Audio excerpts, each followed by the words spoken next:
I thought I'd really quickly just throw this together to give my thoughts on where I think the weapons are currently based on what I've seen from playing the patch for a couple days. I have not gone and seen any tournament footage or competitive footage. I haven't tried any of this out in a team comp setting. This is just I've got access to the weapons now, and so here are my thoughts on what to explore further. Right now, I have a very high opinion of the Pro Deco. I don't know exactly how high that opinion is. This is definitely a weapon that we'll see use at top level, at least early on, in scrims and everything. People are going to try that thing out, and it may become a staple of the competitive repertoire. It might be something that you want to run with pretty much any aggressive comp. It's going to be very good at enabling aggressive weapons to get in. Missiles give you the vision, they give you the displacements that makes it really easy to just run at someone and get a pick on them. You also have beacons, which are going to enable people to get into positions that would not otherwise have been safe to get into. And because the Wiper itself is so squirrely and can paint its feet really well for itself and get all around everywhere, it can position fairly aggressively itself and get those beacons into places where people, might be able to jump for flanks or just put them down in places where it's starting to paint and bring them in on the back line. It's got the option to put beacons pretty much wherever it wants to because it's very mobile and it can get to any of those spots. So that's a lot of potential aggressive plays that you can make off of this weapon. The main weapon is honestly probably the weakest part of the kit. Not having a sub-weapon that combos with its damage really exposes how slow this thing kills. Anytime you're going to get run at by a shooter, you're either going to kite them or you're going to lose. You really cannot beat the kill time of a lot of the weapons that are meta in the game right now.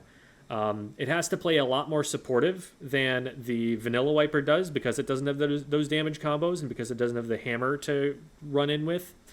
It needs to be a lot more deliberate about where it picks its fights, and that might not be good for it because that doesn't play super well into the quick respawn playstyle. But support players, I think you need to consider this thing. I think that this gets missiles fast enough, can fight well enough, and has beacon support that up until this point, a lot of other weapons have been too weak to justify running. This has got to be something you at least experiment with, I think. I think you're leaving a lot on the table if you don't at least think about it and consider how you might be able to use this. So that's the highest praise that I'm going to give anything right now. I could easily see it dropping a little bit lower in my estimation, that it's maybe not a top tier, that it's maybe on the low end of high tier. I could even see it dropping. But I still think that it is probably better than the other kits that we've got here, with one possible exception of the S-Blast, just because we don't know enough about that weapon yet. Moving down a tier, these are weapons where I am confident that if you're a heavy player, it's worth learning how to play the heavy deco. There is probably going to be some niche that you're going to find for it. Just get some hours on it to make sure that you know how to play the Kraken and that you're able to make full use of it. And Tetris players, you're excited about this anyway. I've seen you on Twitter, okay? Everyone's going to learn, the Zipcaster, and they're going to bring that into competitive and say, okay, this is a map that I would play Zip on. This is a map that I would prefer the Autobomb for. You're probably going to be going back and forth between the kits that you already play of these weapons and these ones. Now, one thing that might drop the heavy deco a little bit lower is the fact that people are already deciding between ballpoint and vanilla heavy, both of which are also very solid kits. And a situation where you want specifically the Kraken versus the ballpoint, that seems a little bit more sketchy to me. So maybe that one should get dropped a little bit lower. I'll probably do this. But as a Splatling player, you can probably find a use for this. And since it's so similar to something you already play, can't hurt to get some reps on it and see what you can do. So S-Blast. This is one of the biggest question marks because it's a new main weapon. The main weapon is insane. The main weapon is really, really good. The question is it held back too hard by the kit? It does not get a special that it's really happy to have. It synergizes well, and if Reef Slider gets significant buffs, then it might be worth it, but having a Sprinkler is just not it for this thing, so the main weapon, like, is the best blaster that is in the game.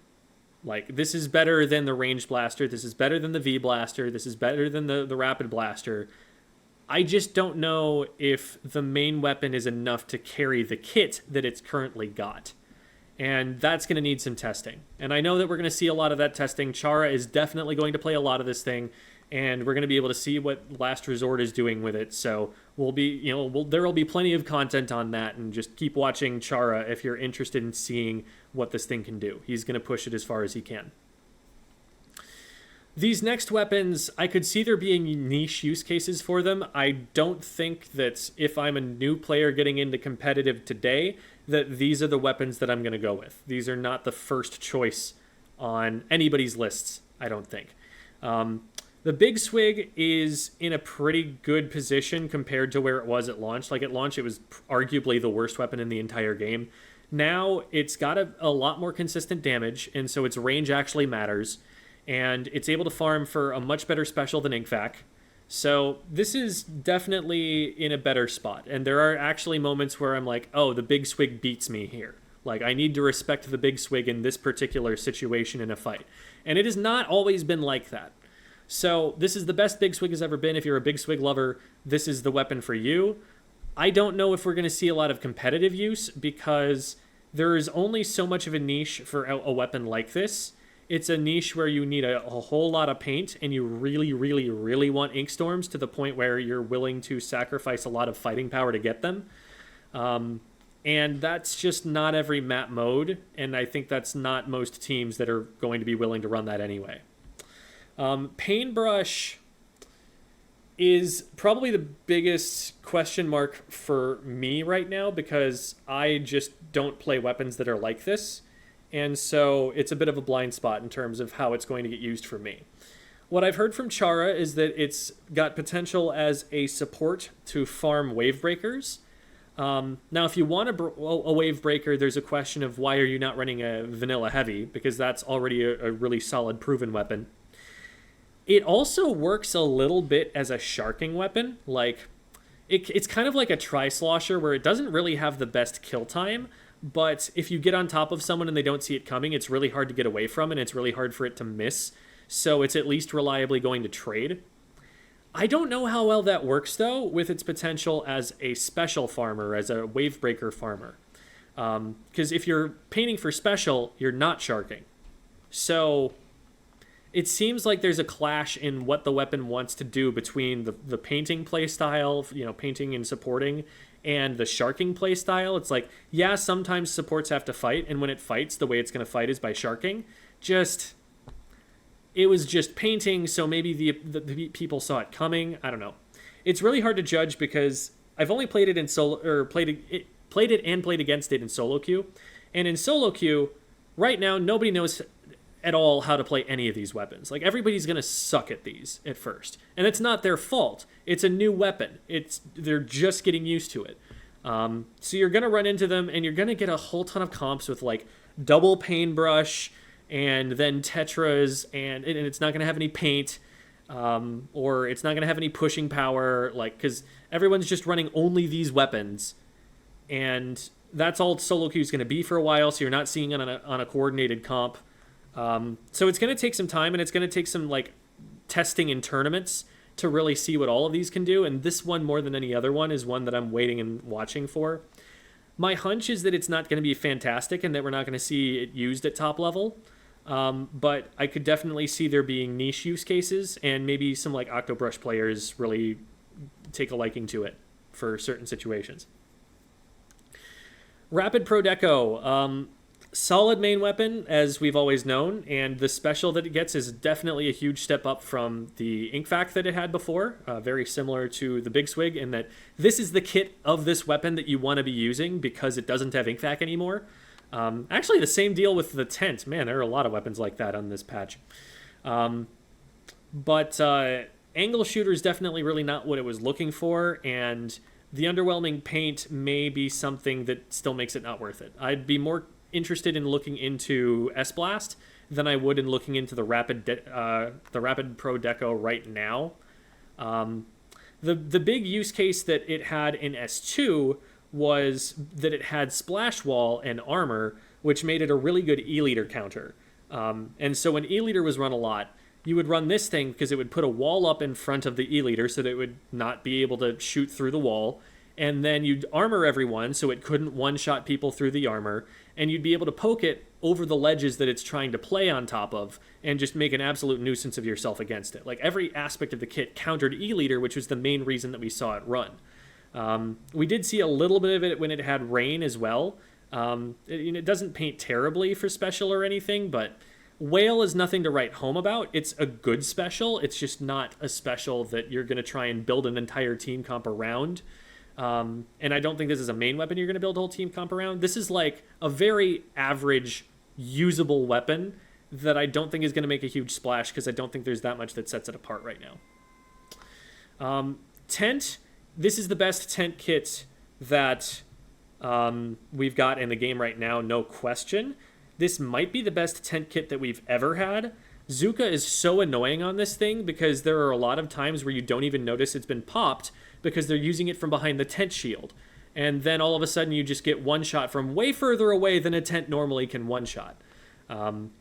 Now, this weapon still needs bigger maps so that it can flank and get behind the enemy team and skirmish instead of just having like one narrow corridor that you need to be playing in the entire game. The weapon is good for securing like the sides of Hagglefish, for example, and it can really block those off. But where this weapon has really shined in the past is actually in flanking and taking aggro away from where the rest of the team is playing, not using this like a Reinhardt shield to get everybody in. And the maps are just not really conducive to that. But if ever there was a time for Tent to be good, it's now. They've even made some bug fixes so that people are saying that it feels somewhat better, at least. It's not back to its former glory, maybe, but it is at least a functional main weapon now.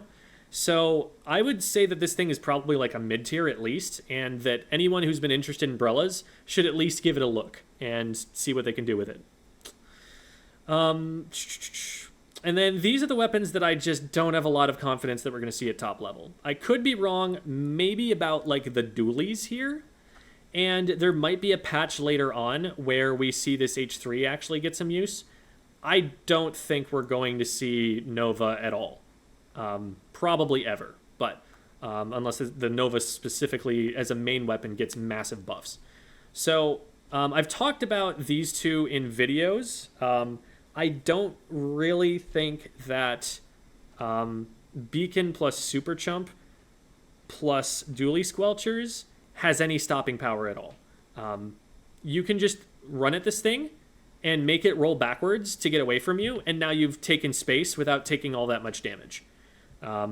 They're easy to run down if you corner them because they don't have anything that they can put in your way. They can't roll a bomb at their feet to, prevent you from moving forward. They're not going to paint super quickly, and so they're not going to be able to give themselves escape routes as quickly. Sure, they can do the dodge roll backwards and jump tech thing, but with the maps being hallways, their only option is to go backwards. They often can't go sideways to draw you out into parts of the map that aren't relevant and waste your time, like the weapon would in Splatoon 2. So until Super Chump becomes a much better special, I don't think we're going to see a lot of this thing. H3, it's got a lot of stuff that it can put in your way so that it blocks shots. I think Big Bubbler needs to be stronger in order for this to be worth it. If Big Bubbler becomes meta, then H3 suddenly becomes something that everyone's considering. But right now, Big Bubbler, it's just going to get shredded. It's not going to get that much value. It's not going to let the team move in. It's not going to secure you that space any further forward than you already have space.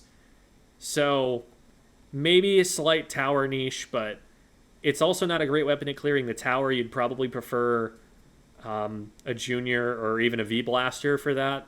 I don't see it... I forgot about Zimmy. Zimmy's probably the bubbler niche right now if you're going to pick anything for that. And Zimmy competes more directly with the H3. So, yeah, I don't see it. And then the Nova is, I think, the weakest weapon in the Sizzle season lineup right now. And that's purely because the Splattershot Nova is one of the worst main weapons in the game. 5-shot is just pitiful.